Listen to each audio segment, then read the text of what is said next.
used to John O'Brien for all that sort of stuff, I guess, now, mate. Yeah, I think he is.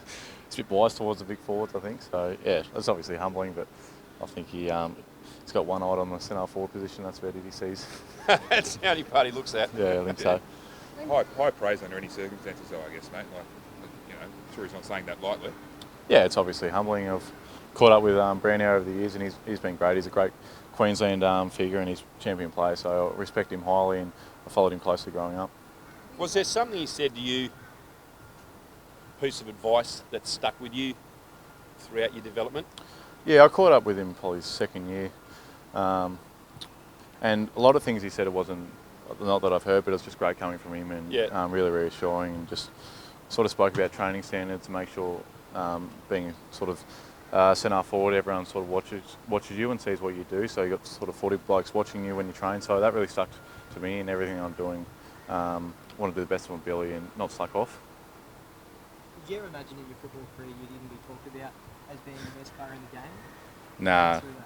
Nah, not at all. I think just excited to get drafted, to be honest, at the start of my career. So yeah, obviously it's humbling, but I think, as I said earlier, I think he's fairly biased towards the centre forwards.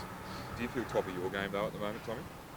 Yeah, I think every year I've felt like I've improved. I feel like I've still got a lot of improvement left into me, and I think every year I try to get fitter and a bit stronger and work on my skills. So I feel like I've improved every year and want to keep on improving. Tell us about the last kick the other day then. Yeah, I thought it was alright off the boot, and no, I was fair way out. I knew I'd hit it pretty well to try and get it in. If it was a bit close, it would have been a bit better chance, but I think it was a bit too far out in the end. What were you thinking, I guess, walking back from that position? Did you back yourself? No, you were going to get maybe pretty close and it could be 50-50? Yeah, I think you got to back yourself and believe that you can do it, but I still think I was too far out, and it had to be my very best to kick it from there. So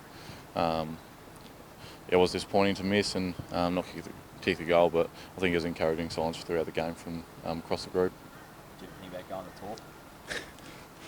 Do you know how to do them? Blighty reckons he's taught me, so no, I had Blighty in my ear thinking go to talk, but I think it was a bit risky from there. I haven't practiced it too much, so I had to go the drop punt, I think. Moving forward to this coming game, how are you feeling going into it? Yeah, looking forward to it. We've got 4 games left and we really want to finish the season strong. We've had a good month. Obviously disappointed not getting the win on the weekend, but there's been really encouraging signs across the board. So looking forward to get back from Metricon. Love playing here in front of the home fans, and they've been great all year. So it'll be good test against GWS. They're playing with some really good footy.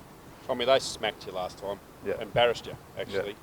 Yeah. And, I mean, I don't know, some people say Brisbane are your rivals. I think they're probably your real rivals, the 2 new sides.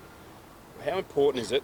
And I know they're at full strength and you guys aren't, but you can't let that happen again here on your own deck, can you? That's right. Well, they were far too good for us down there, and we're really disappointed. One of the most disappointing losses we've had that year. So we're looking forward to coming up against them again, and we'll put up a much better fight this time. And they're playing some good footy, and they've got a really good midfield, so we're going to match it up there. But we think if we play our best footy, it'll be good enough. How can you slow them down? I mean, their midfield's obviously deep, and they run so hard, and that's obviously part of the game you guys are feeling at the moment. How do you go about slowing them down? I think it's not much changes from week to week. Obviously, we try and slow teams down. They are quick and they run really hard, and I think it's just that defensive pressure we've got to put on, and got to get the ball forward. So I think if we stick at tackles and bring that heat, it's going to go a long way to winning the game. Tell me one eye on the Coleman medal charts at this time of year, or not? Oh, I'm a few behind, I think. Only 3. Yeah, only 3. Could have been 2. Yeah, well, I was keeping a little eye on it, but I think we're obviously trying to win the games, and worrying about that a lot more rather than Coleman medal. I think Keddie and Franklin a couple ahead of me, so there'll be a bit of catching up to do to try and get them.